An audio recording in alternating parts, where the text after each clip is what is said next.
Welcome back, listeners, to Renegade Radio. This is your host, Dr. Todd Gignac. I am really excited for today's episode. We bring to you Doctors Stephen and Camilla Franson. Just an amazing couple, extremely successful, both professionally as well as personally. And we'd like to say that they live a remarkable life in every way, and there's a strategy to that. And Dr. Franson's a bit of a specialist when it comes to strategy and systems, and why not apply that to even your marriage or relationship?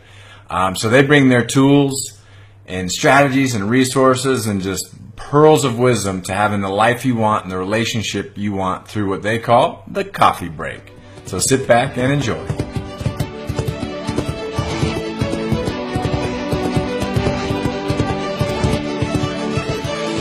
Enough is enough. I want the world to be the best place for my children. You are not alone. We need renegades to be part of this movement, and they're the ones that are going to change the world. Welcome back to Renegade Radio, the podcast dedicated to the dissenters of the status quo, bringing you the mindset and strategies to build a healthier, happier, and stronger family, the Renegade way. It's so important to be a renegade. I am really excited to have our special guests, Doctors Stephen and Camilla Franson, on the show. We're so stoked about the conversation we're going to have. So, guys, welcome to the show. What is up? What is not up? It's election night. Woo! It is election night in America. It's all up. It's up in the air. But as we were just talking about offline before the show, guys, it's it's all up in the air, but none of it's up in the air, right? We get to make choices for ourselves and for our families every day, and that's what matters. This is a great country to live in. We have the freedoms to make those choices, and I appreciate that. I'm very grateful for that, and I know Camilla is as well. Absolutely. Yeah. It's Amen. awesome, and listen, I know there's a lot going on. You could be glued to the TV right now or what have you, and you're making time to be on the show and to give back and to contribute to our listeners. So I thank you very much from the bottom of our hearts for getting on and sharing some of your life wisdom and expertise with our listeners. And I've told our listeners a little bit about you in the intro. Do you guys mind diving a little deeper, kind of your background, who you are, and how you ended up being so remarkable? Well, at least on paper, In a nutshell. I'll let Camilla kick it off, and then I'll fill in the blanks. All right, so I was born and raised in the wonderful country of Sweden. And when I was in high school, I came over to America for the first time as an exchange student. And I spent a remarkable year with a host family where the father is a chiropractor. And that was my first encounter with chiropractic, and it changed me for life in more ways than I can count. After a number of years, I came back to the States to become a chiropractor, and that's when Stephen and I met. And we, with time, found that we had the same vision and the same core values in a lot of ways, and so that was really where the foundation was laid. Yeah, I guess it was not that she's not a smoking hot Swede and I've got great eyesight, but the fact that she had just such a passion for life and she's seeing the potential for the future and seeing a better way. That was the most attractive thing when I first met Camilla. We just had shared a vision that, we wanted to really make a difference in our community and set up a place where families could find a better way to better health. And our platform was going to be chiropractic, but really both of us just embraced the wellness lifestyle. And what it means truly to live the inside out wellness lifestyle. And we were going to set up a place where families knew that they could go and not just get great care, but get the support, the guidance, the expertise, and the accountability to make real changes in their lives, and get better health outcomes, better life outcomes. Yeah, that's awesome. And so how long have you two been married now? We're going on 20. Going on? Wow. Wow, congrats. Cool. Or married for 20. Nice. Yes. Double Almost decade. 20. Double decade Yeah, next pretty year. crazy. And you guys have two beautiful children, yeah? And what are their ages? We have two great kids, Samuel, who is 12, and Emma, who is 10. And they have both grown up in the wellness lifestyle. They, they went from being nursed to green smoothies right off the bat. So that's just how they roll. That's right. And that's probably where our Renegade life started, was the fact that we waited 12 years. We were 12 years together before we had kids. And, we had a full life before we decided that, okay, so, it's time for kids. And we were just blessed with two awesome children. But, it's almost like we had phase one of our time together was as just church mice students who were just so excited and passionate about learning everything we could about the wellness lifestyle and chiropractic and getting our practice launched, to just becoming these entrepreneurial, really passionate chiropractors that spent 10 years together just building a practice. And that was our baby, was our practice and our team. And we got to just throw our full hearts at it. And then, this latest phase now is the kid phase. We refer to the years before children as the BC years. It's like 10 BC, is when we launched our practice. And we look back with no regrets, because we've just had this, this truly remarkable life where, we look at each stage and each phase was very different. And we just grew and learned so much in the process. I wouldn't have done it any different. But radically different than, for example, my parents. My parents had 3 kids by 21, and they lived such a different life. And I think that, as every generation looks back and they try to fix what they perceive to be broken about the previous generation. And I think it was that one thing that I knew was I wanted to make sure that, I was able to provide an extraordinary life for my kids, and I didn't want to be hindered by, finances or time, so we just head down, built a business. And that really created an opportunity for us to have this really extraordinary life with our kids and be around for our kids. And now we get to spend a lot of time with our kids, and we get to make, real choices with lots of freedom around what we do and how we raise our kids. That's awesome.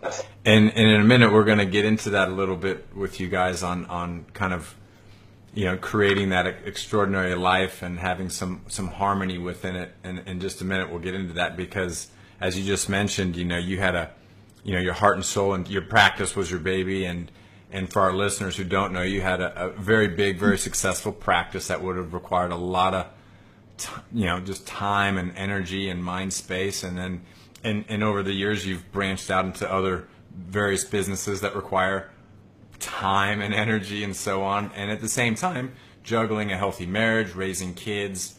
So I think there are a lot of listeners out there who are in that space of, well, how do we, what's the secret of kind of keeping it all together and keeping our lives healthy and happy, and at the same time able to focus on career or business and all that stuff. How to structure it all. Yeah. And so I'm excited to get into this with you guys. But before we dive in, what is it specifically that, what is it that drives you? Like you want to make a difference in the world and communicate this paradigm and wellness lifestyle, if you were. What inspires you to make that difference in the world, to show up, to get up early and to show up every day and do these things when you don't always have to, but you do them anyway? So what's the impetus? I'll let you grab that and go. Like you mentioned there, being part of the solution. Sharing with the world to the best of our ability the lessons that we have learned and what we have found really works, because it takes a plan, and you got to execute the plan. You have to be persistent. You have to be willing to say no where the world says yes, and vice versa. Yeah. You can't just follow the herd. It's it's easy to take the path of least resistance. But you gotta every step you take, you have to, slip and check against your core values. And that's really, the motivating part of that for me is, to raise these kids to be a voice in their lives, lay the foundation for them so that they can be strong and go out and share the wellness message with others, when it's their time. Yeah, legacy. And you said something there, Camilla. Say no when the world says yes, and having to make that discrimination and not always do what's popular or accepted. So thanks for sharing that, because that's very renegade of you. Very renegade. It's very renegade, And I think it also helps that the both of you are in a team together and you have those same core values. I couldn't imagine trying to raise kids with a renegade style philosophy without that partnership. Yeah. Well, I got equally yoked. Absolutely. I think I love the word renegade. I love that you guys have come up with this, because I think I've always described myself and our lives together and our approach as being contrarian. I actually have a writing project on my desk right now, and the tagline is that the herd was healthier and happier, I'd follow it. And it just implies, if you look around and you just see how unhealthy and unhappy and frankly how broke everybody seems to be, it's just like, why would you want to just follow that herd? So, I've always been a contrarian spirit. I think that like you say, entrepreneurs are born. I think contrarians are born as well. And I had the best worst thing that ever happened to me when I was 10 years old. My best friend died of cancer. And I walked him through that whole process. And I was really up close and personal with that whole treatment process. And when I got to see the medical approach, and I got to see that outside in approach, and it was a very frustrating part of my life. It was a very frustrating process to go through with somebody you cared so much about, because all the overt signs of one of your friends going through a dying process, and with each and every treatment, that him going backwards and really not responding well to the chemotherapy and the radiation, etc. That was something that when he finally died, it was such a cathartic moment for me that just helped me bring my purpose into focus. Right, so that was the moment that I decided what I wanted to do with my life. I can just remember my dad asking me, how I was doing after the death. And I can remember responding that I'm okay. I know what I want to be when I grow up. And he says, okay, great. What is that? And I said, I want to be a doctor. And he asked me, what kind of doctor you want to be? I said, I want to be the guy that makes people stronger. And that was, that was a time that I look back, I knew nothing about the wellness message or the wellness lifestyle or chiropractic, but that was like the exact moment where I realized what my purpose was. And I was tweaked during that process. That put a dent in me. That experience set my path, and it helped me, it certainly helped me understand and appreciate the value of friendship and family and faith, but definitely in health, and the choices that you make in health.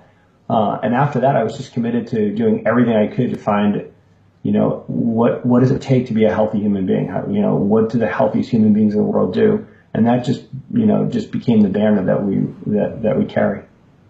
Well, thank you for sharing that, Dr. Steve. And that's obviously years later. Obviously, that's been that was a turning point for your life, and is obviously was the point it drove you to become the person you are today. So that's it was an inflection point for sure, and that was where under that stress, that's where that contrarian spirit was really tattooed. Where I said, okay, so I'm going to push back, not for the sake of pushing back, but to challenge and to question and to always test those things that everybody accepted to be true. And that has really served us well. Wow. Thank you for sharing that. So switching gears a little bit, one of the things we want to do on this show, Docs, is ultimately empower people, but give them resources and tools. And most of our listeners would have, if not the same challenges, similar challenges, whether it be in relationships, whether it be work and finances, raising kids, And I would say that we all want the same thing, which is to be healthy, happy, and prosperous. Yeah. And everybody's looking for I think everybody's kind of looking, what's the magic? What's the secret? And you'll probably tell us there's no secret, but more maybe a strategy and some tools and ways of doing things. And you guys have built a remarkable life for yourself. In fact, you have that's kind of your tagline, be remarkable, which I love. Yeah, be a remarkable renegade. Who doesn't want to be that? The remarkable family. That's right. Yeah, the name of our, the coaching company is the Remarkable Practice. This is obviously specific to chiropractic, but really it applies to, you could be a pastor and run a remarkable church. You could be a gym owner and run the remarkable gym, and you could be a school and run the remarkable school, right? So, yeah. Our tagline is that it's about having a remarkable practice as part of a remarkable life, not instead of one. Yeah. So and we just talk about a remarkable marriage, or being a remarkable dad, or a remarkable mom, etc. So it's really cool, and I love it. And so I would love for you guys. Right? Sorry.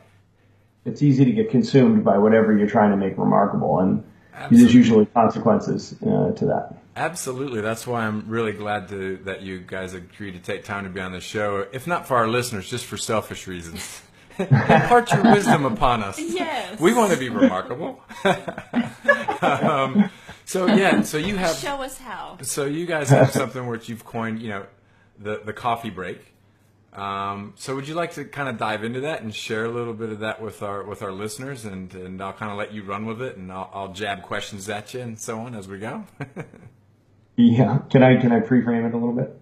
Sure. So I'm proud of you, Todd, that you haven't used the word. I was waiting for you to drop the B word on me.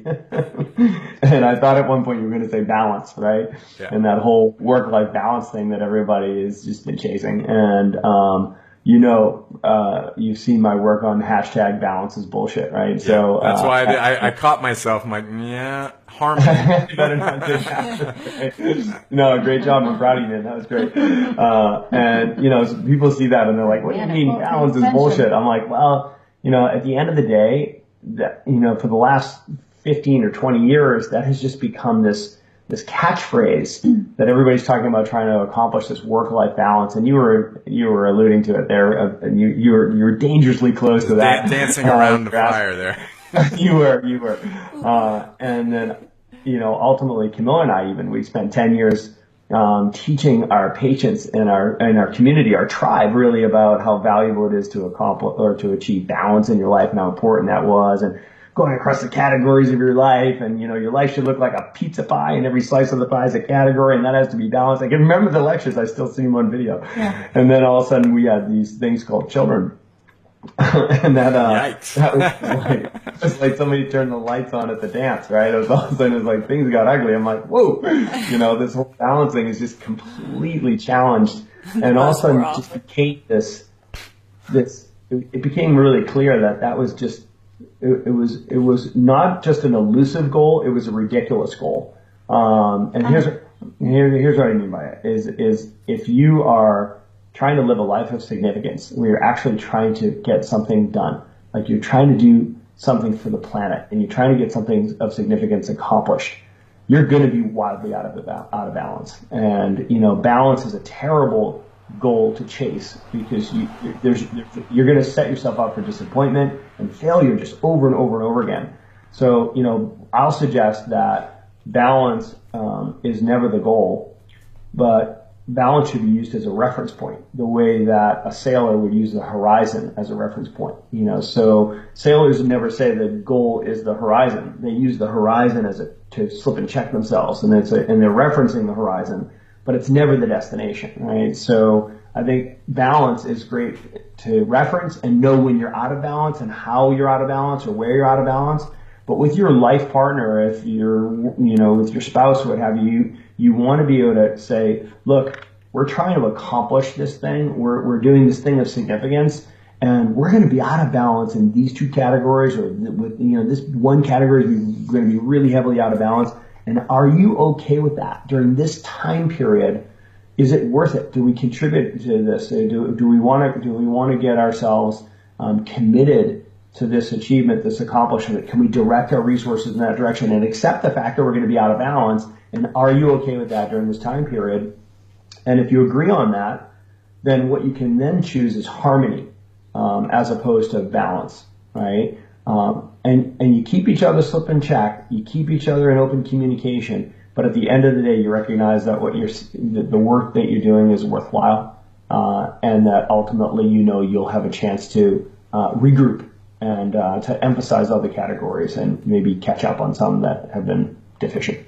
That's interesting. That's very planned and strategic. Yeah, I mean, it's always God's plan, right? But you should show up with it with some level of a game plan. Yeah. And enters the coffee break there. Yeah. As part of that communication process that has to be present during your entire life, obviously. But there are going to be seasons of, trial if you are trying to accomplish something of significance. And you need to create a forum for communication, or you're going to fall flat on your face.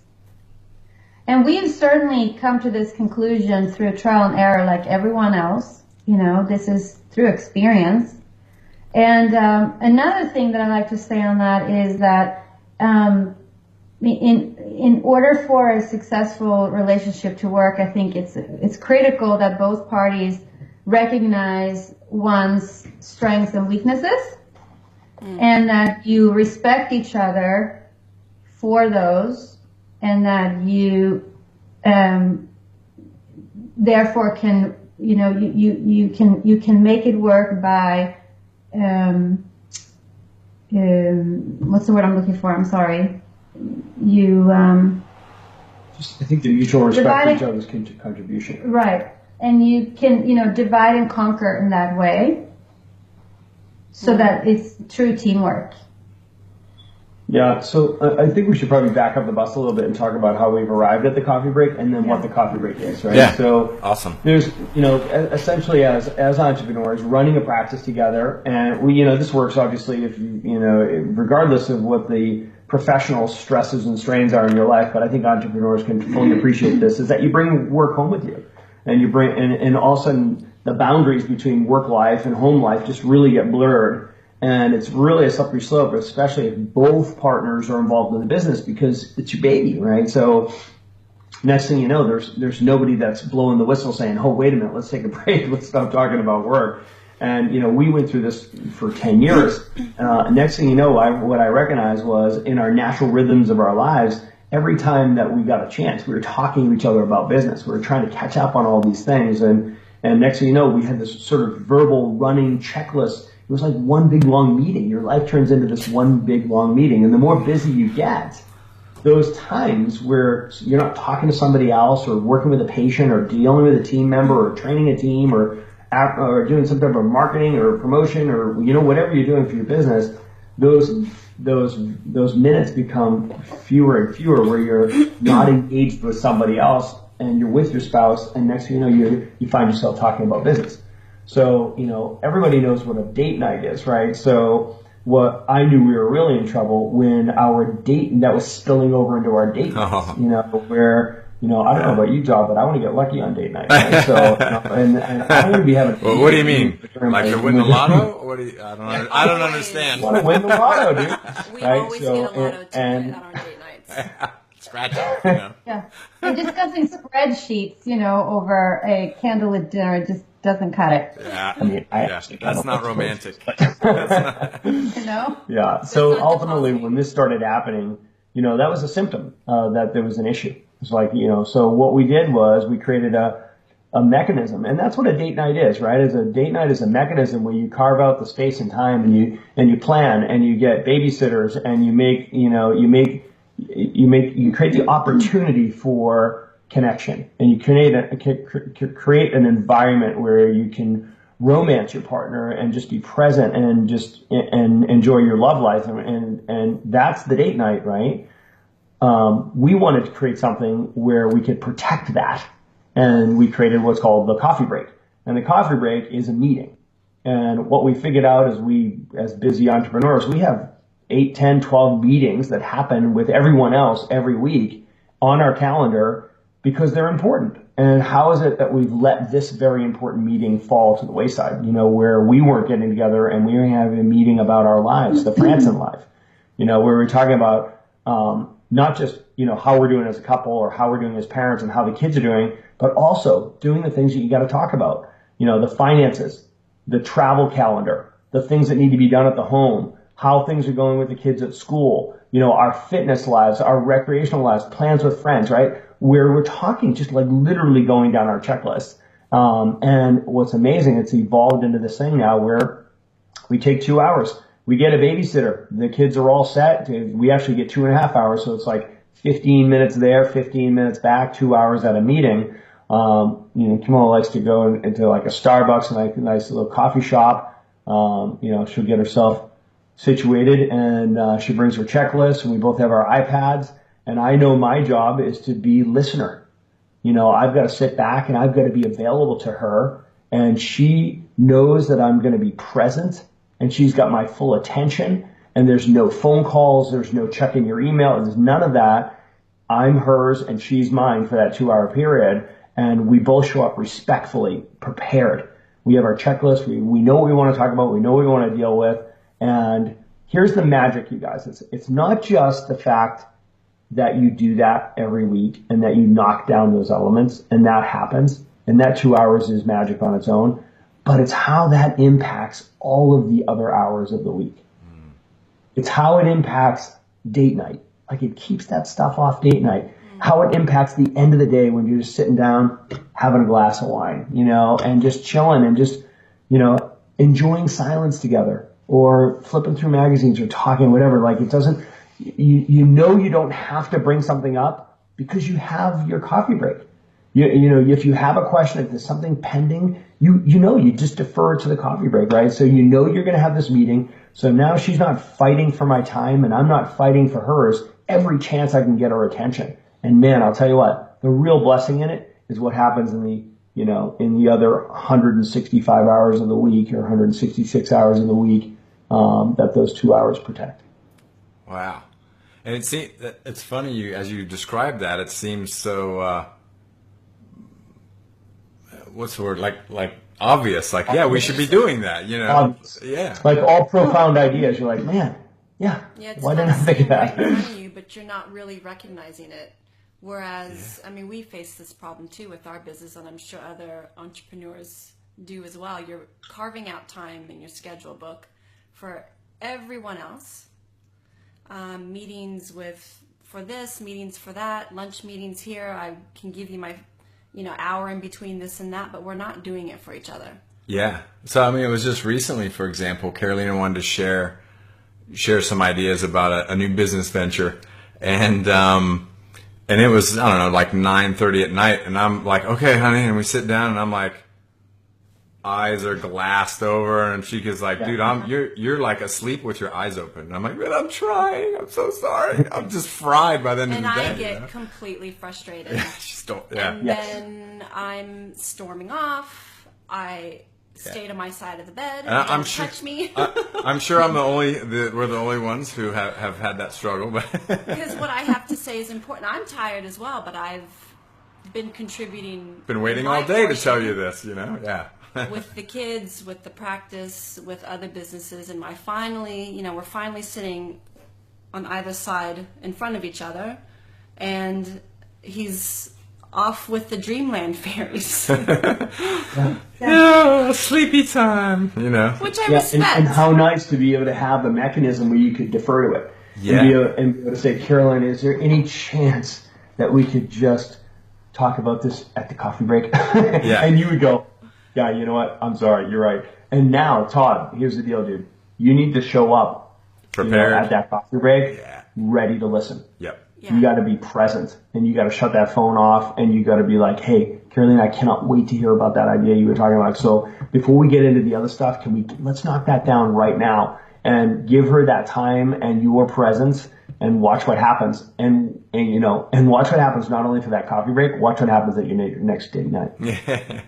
Well, it's funny too. It's all deposits. It's not that, and I was genuine. And Deposit. And the thing is, in this example we gave, I was genuinely interested. Like, I really want to know your ideas, but I was literally totally exhausted. So it's not a matter of I don't care, or I don't want to listen. But like you said, you got to be all distractions aside. Obviously, you can't be half asleep, and just have that time carved out. Again, just seems so simple. Can I ask you a couple practical questions around that? Yes. Number one is, does that coffee break time change? Should you be traveling or something else comes up on the normal day and time? Do you make it a priority no matter what? We just move it to a different day and time? You know what I mean? Like, if it's every week we get together on a Sunday from 10 to 12 after church, whatever, every Sunday. But this Sunday I'm at a conference. So, okay, do we just cancel it and defer it for another week, or do you actually make another time to make sure that happens? Okay, so there are times, in all honesty, when it's impossible for us to do it every week. Yeah. Because of travel and so on. We're not in the same country or the same state.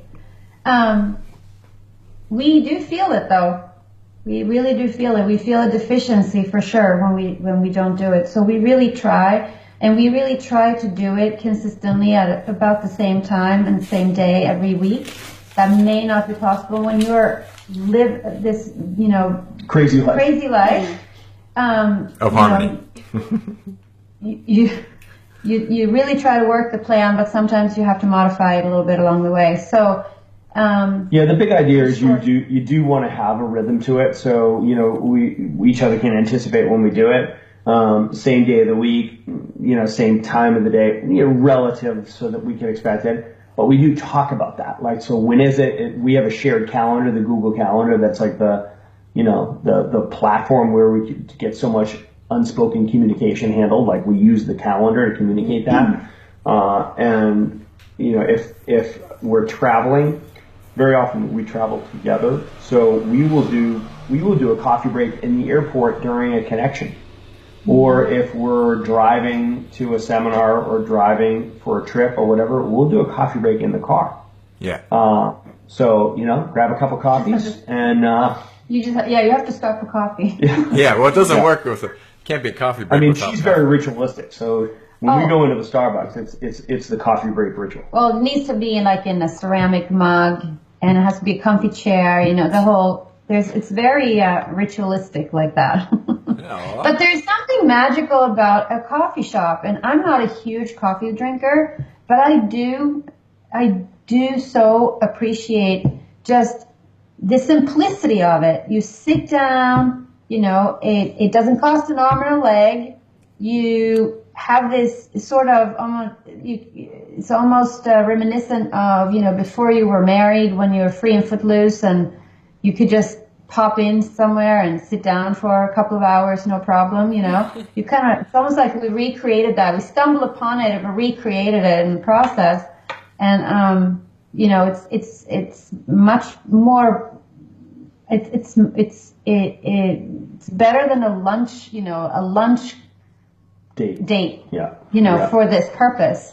Just the simplicity of a little coffee shop that's cozy and comfortable. Yeah, and we've got a lot of our friends who are doing coffee breaks now and have been for years, and we have some incredibly successful and prominent people who are doing them now, and the feedback that we get is extraordinary. So it's very encouraging. And date night's become a phenomenon. Everybody knows what date night is, and we would hope that a legacy for us, for just humanity, would be the coffee break.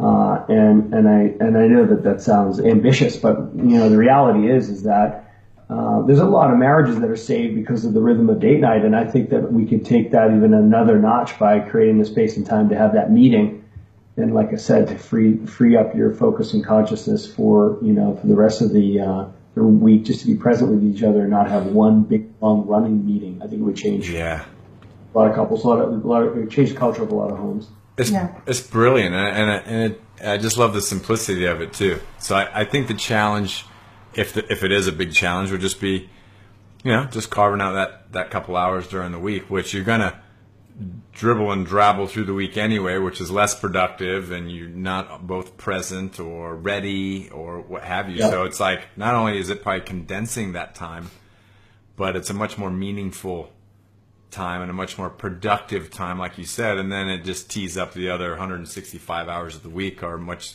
happier, smoother flowing. Is that correct? Yeah? That's right. And Todd, you guys would be happy to know, you know me, we're working on a workbook. So there'll be a workbook, like a guide for how to run a successful coffee break, and there's like a guy's version and a female version.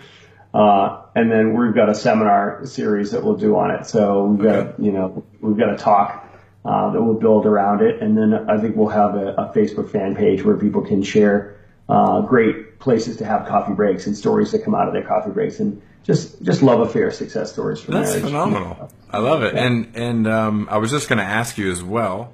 Before we get off this interview too, make sure you leave us an email or a website. I don't know if you have any, maybe it's early stages yet, but I was going to ask you too, you just mentioned a workbook. I was going to ask you, maybe for our listeners that are on now, just to, if they're, like I'm taking notes, right? So maybe you got some bullet points like as a skeleton. So what are the topics, or a few, you don't have to get real personal, but what would be like the main topics you might get into at a meeting? For sure. I'll put together a bulleted, I've got a PDF that I can share with you, which is basically like an outline.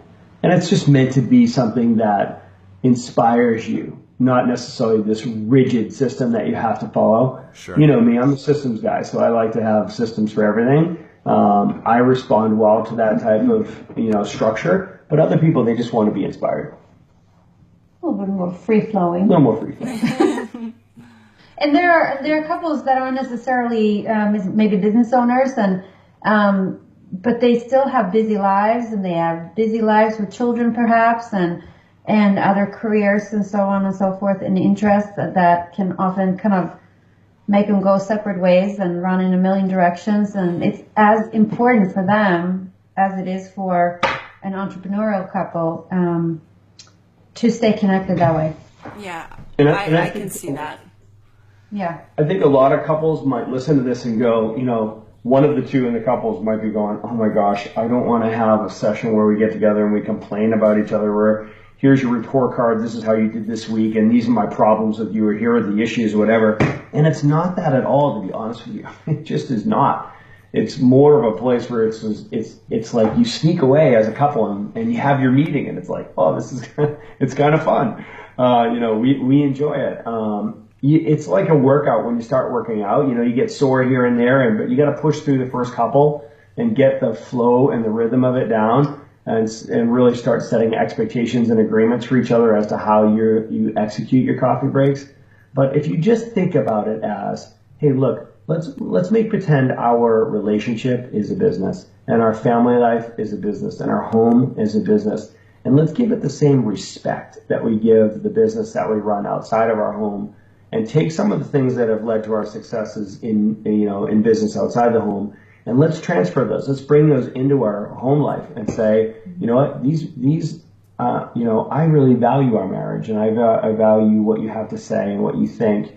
I value your vision and goals, and I value our family and our closeness enough where I'm going to carve out the time to be there and make this a priority, even though it might be inconvenient, or I would rather be laying on the couch watching football or going surfing or whatever. Mm-hmm. I know that this is time invested and I enjoy it. And why not look at it like, hey, this is our meeting to make sure that our marriage and our parenting and our life is a success. Well, I think that you mentioned it with the family being a business, because any person that runs the household, you know that you're kind of running a business. You're your own entrepreneur. Having kids, you're choosing a business partner, your husband or your wife. That's your business partner for life, and you expand with your kids and you expand with the home. It really makes sense. How else are you going to manage it unless you have your business partner and yourself taking the time to plan and strategize, and these might be your strengths, these are my strengths. How can we use those together and our kids' strengths? And what is our goal for the future? It really just makes too much sense. And then even going to the date night, I think that takes a lot of pressure. I can see that for us, taking a lot of pressure off the date night. Yeah, because our date nights, we're talking about stuff that should be talked about at it turns into a meeting. Right. It turns into a meeting. It's the only space and time you've got. Yeah. We think, and I can't remember where we heard it from, but it must have been in one of our marriage counseling classes that we took before we got married. But there's deposits that are made into the relationship, and I can see that time being spent with the coffee break being a series of deposits that are made to our relationship. So that way, date night, our account is kind of filling up. A big fat bank account of deposits. That's exactly right. A bunch of and I it's love that yous. mechanism where you're not responding or reacting to like a crisis or the when there's a deficit. You're like, oh my gosh, we really need a getaway. Oh, we really need a vacation. Oh, we really need a date night because I want to talk to you, mister. Well, that sounds like fun. This is like you get to the point where you're like toxic and deficient, but rather putting a mechanism in place where with automaticity, you're going to be connecting. You're creating this collision. You know that it's going to be happening. And like you said, the 1-2 punch of coffee break and date night, you get that into a rhythm, and those deposits are being made because there will be withdrawals that happen. It's a partnership. In all partnerships, there's fumbles and mishandlings, and those are withdrawals. That is going to happen. You better make sure that you got a nice fat bank account. Because you're always looking for the end goal, and the end goal is a happy marriage, a happy life, a prosperous family. Even remarkable. And yeah, it's great. And you can take it a step further, which is what we came to the realization that in order for us to be the best role models we can be for our children on how to have a successful, happy, close marriage, we need to make sure that we are there, that we model that for them. And they're what better watching us. They're watching us, and they feel the energy in the air. They're like little butterflies floating around, and they feel it. They pick up on it, and so the more you can stay in sync together, the better they will respond, and it will just change the dynamic of the family. And it's one thing to be raising your children in an environment where they eat right. Like they start their days with green smoothies, and we live this paleo lifestyle. And they work out, and they see mom and dad working out, and we have a CrossFit box in our barn on our property, so they see us working out, so they see parents living it out that way, and then they see whether it's in our faith work with church, or we get our spines checked and get adjusted, we adjust each other and them regularly, and our family and friends, so they see all these things. Why not let them see things like date night and coffee breaks? Imagine raising a daughter who thinks that it's to be expected that her husband is going to have a 2-hour coffee break with her every week. I mean, absolutely. What a powerful woman, to be able to grow up with that level of expectation. And God bless her husband one day. Well, and a son that you're setting the bar, and that's what Renegade Family is all about: is setting a different bar, doing things differently to get better and different results. That's right. I love it. Awesome. I love Psyched you guys are doing this. Very good. We're excited about the project. Can I'm going to put you on a little bit on the spot here. There might be some listeners going, oh, well, the Fransons. Yeah, well, that's them, and they got stuff figured out, and they don't know my problems or my challenges or our challenges.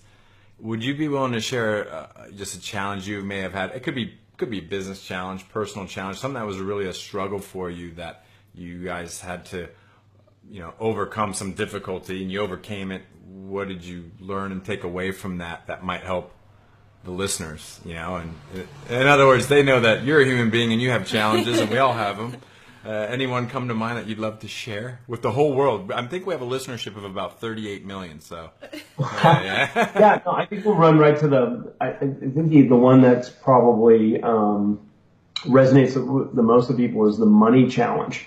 I think it's all relative, right? So regardless of where you are financially, when you have a significant shift in your finances, especially to the negative, it affects the relationship, right? It affects the culture of the home and the energy of the home.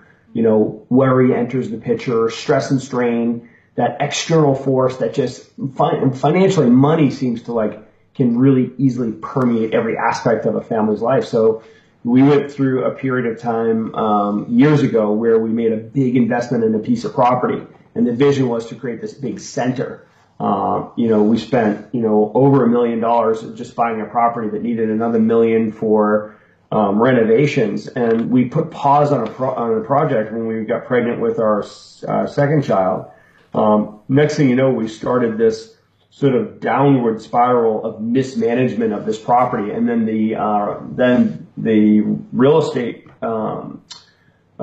economy, the market dropped out from underneath us. Next thing you know, we were completely upside down in this building that was just a wrecking ball in our financial life every month for 2 years. And that was incredibly stressful. And I'll tell you, if we did not have the foundation that we had, number one, in our faith and in our marriage, and the good habits that we had from saving money from the beginning, and just the habits and the wherewithal that comes from having an authentic relationship, and you have good communication, and you have things like coffee break in place. It created a forum where we could talk these things down. It wasn't denial. We didn't have our heads in the sand. It was a shit show, and it was stressful in every category of our life. But if it were not for, like I said, our faith and our communication, then like many couples, I think we never would have recovered from it. Yeah. Well, tough times. Well, yeah, we've had them, and if I'm not mistaken, that finance is the number one cause of divorce. Yeah, so you make that's a poignant discussion. So having these authentic and solid relationships, because unfortunately shit does happen. You can plan, you can strategize, but sometimes you just get kicked in the gut. And if you don't have that foundation, marriage and faith and that authenticity to be able to communicate, I could easily see how relationships and marriages can just fall apart with it. Yeah, I mean, life is not a spectator sport; it's a contact sport, and like we raise our children, our kids are athletes, and my son especially, I always talk to him about getting injured, getting hurt. It's part of it. It's just part of it. You have to expect that. Failure is as much part of success as injuries are part of performing, as an athlete. It's just part of it. You cannot experience success without experiencing failure. It comes with it. So, you ultimately have to build up a tolerance to the failures that will inevitably happen. So I think the greatest definition of health is your ability to tolerate those stresses that it will inevitably come. And it's whether you're talking about a healthy person, individual, a healthy business, a healthy marriage, or a healthy family. It's just recognizing that you've got to have, like Carolina was saying, you got to have plenty in the account. You have to have made these deposits so deliberately over the years that you can tolerate those fluctuations that will come. So if someone's listening right now and they're thinking, "Oh my gosh, they're telling my story," we're there now. Do you have any advice you might impart to the listener, like, how do you weather this? Sorry? Start doing coffee breaks. Coffee breaks, yeah. Get on it. Coffee break date night. Coffee break date night. and just know that what doesn't kill you makes you stronger. It truly is.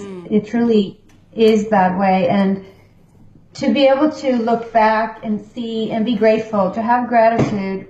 Maybe it's too much to ask right when you're smack in the middle of it, but just know that everything is cyclical. The waves come and go, and when you're on the other side of it, you're going to be able to look back and you're going to be able to see that it actually on some level served you and it made you stronger. You just can't quit. You can't give up. You can't throw in the towel.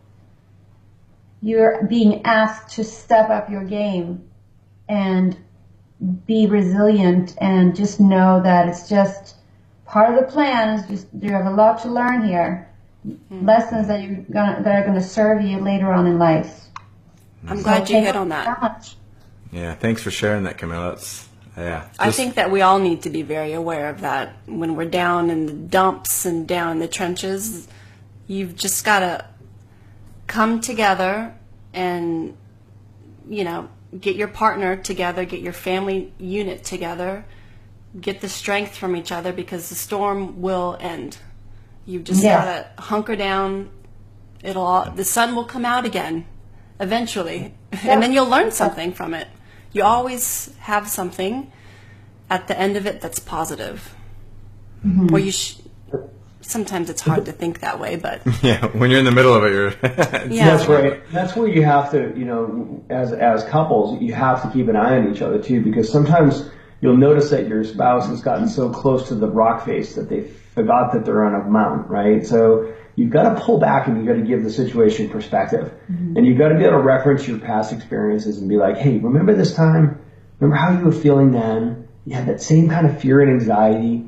And then we got on the other side of it and we just recognize that we're blessed and we're shown so much favor. We have to walk in faith and stop being so full of fear and anxiety, and just recognize that if our plan worked out, we'd be screwed. Like the thing, remember what we wanted to happen?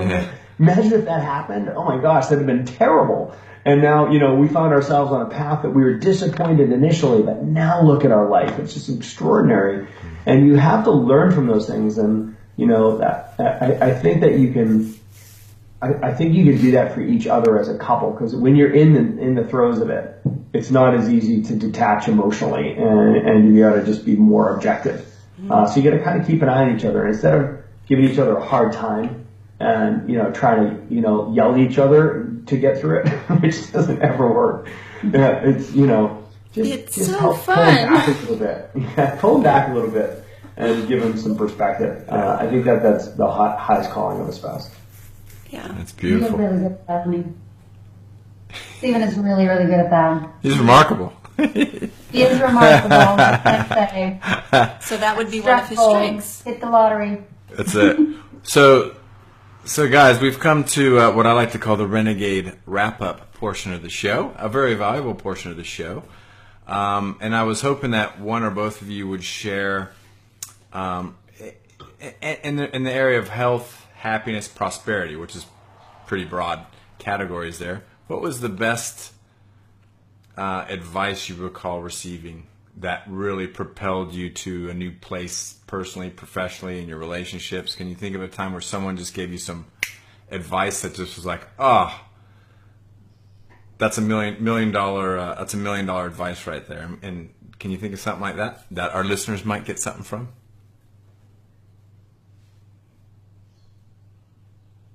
You want to do health, happiness, or prosperity? Yeah, that's the question. You pick one.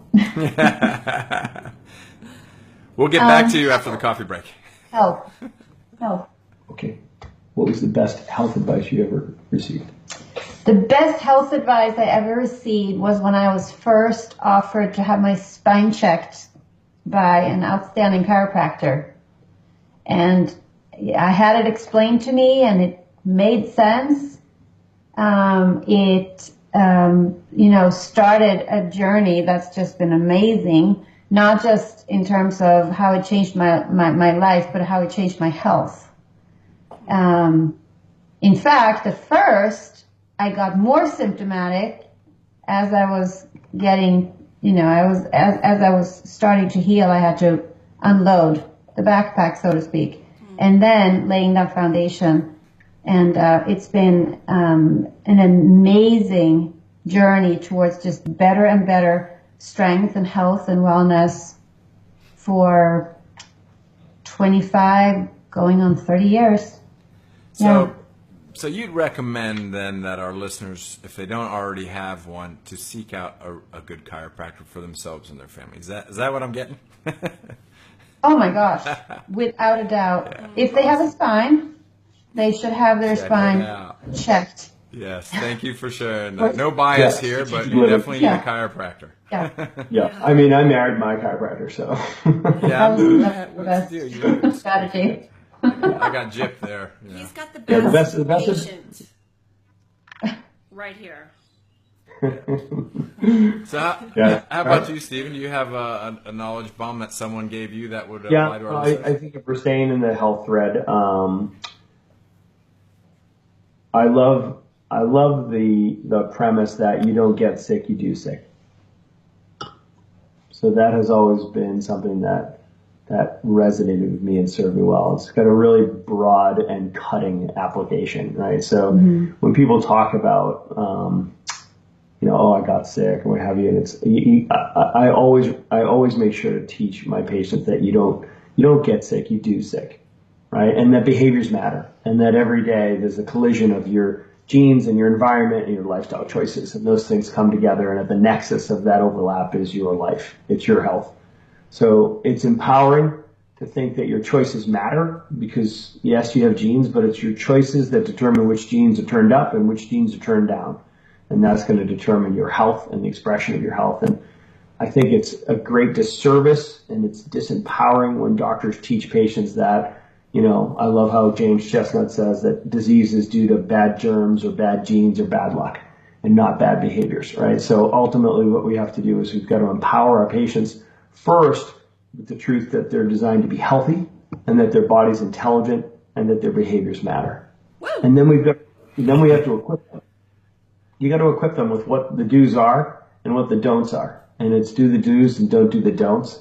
And then hold them accountable to those things and support them. Because health is a journey and it is a done with you program, not a done for you program. Done with you, yeah. Thank you. That was awesome. I like that. It is cutting, as you say. It's a bit confronting. We hear it all the time. Oh, the kids gave me their cold. No, they didn't. I got sick. No, you did sick. Yeah, and your patients will start saying, "I've been doing sick, doc." Yeah, and that's they're listening. That's when they're an understander. And when there's kids, on occasion, if they're not feeling well, they start to like, "Mom, what did I do?" Or what did I not do? When they start asking those questions, you know that they're onto it. That they're switched on. They're pretty smart, huh? Yeah, they're pretty bright. Pretty smart, those kiddos.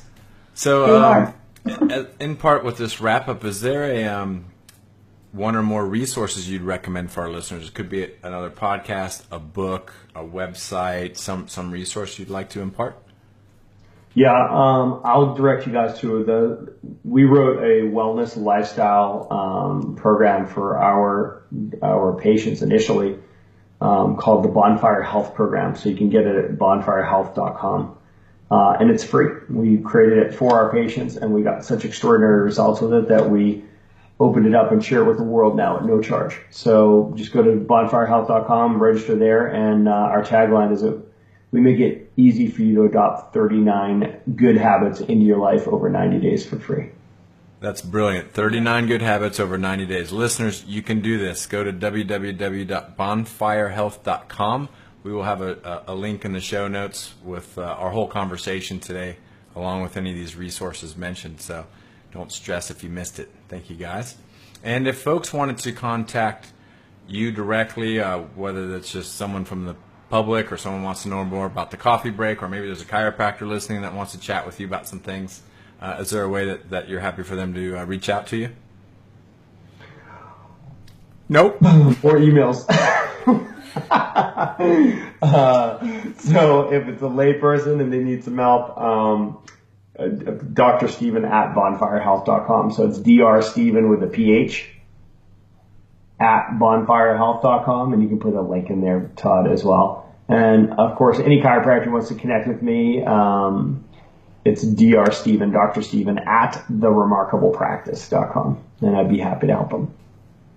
How about you, Dr. Camilla? The emails go to him. I put you guys on the spot. That's an example of strategy. And if you have a phone number, What is your address for people? Your home address? If any, drop by. Seriously, if anyone needs any guidance on how to deliver a baby without drugs, I'm there for them. Cool. Well, that's very valuable. So so if your listeners looking to have a natural birth, you can contact the Fransons for some guidance there. That's great. Well, guys, before we totally wrap up, any closing remarks you'd like to leave with Renegade Family listeners? Go be remarkable.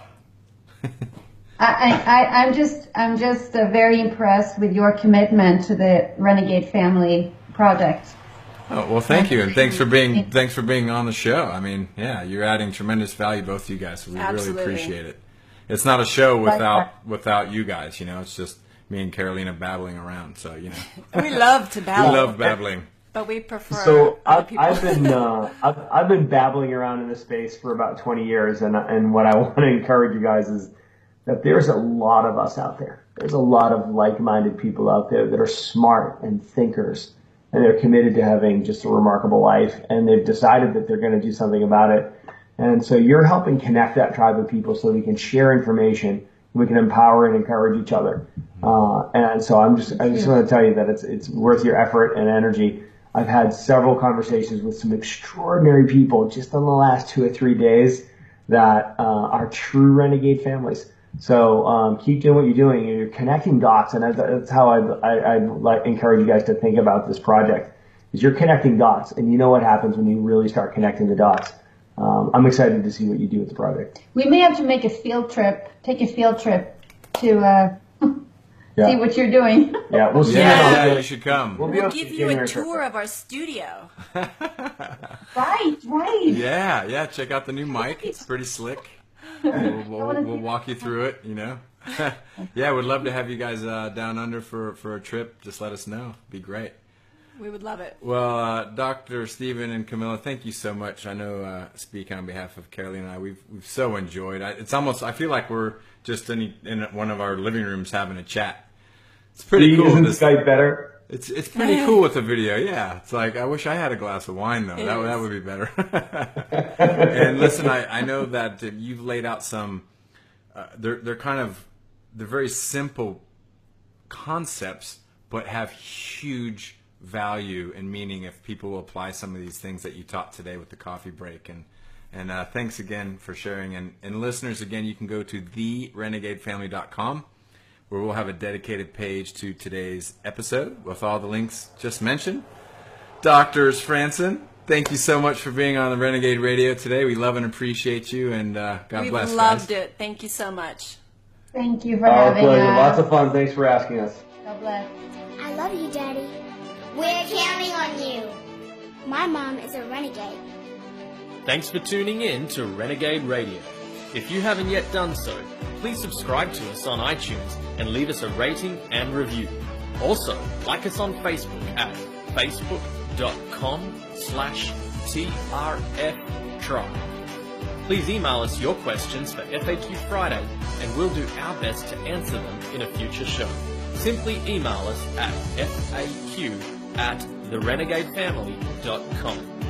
If you got value from this episode and know someone else that would benefit from it as well, please share it with them. Changing the world is going to start in your house. This is Dr. Todd, and from my family to yours, we wish you all the best. God bless, and we'll catch you soon. Renegades, man up!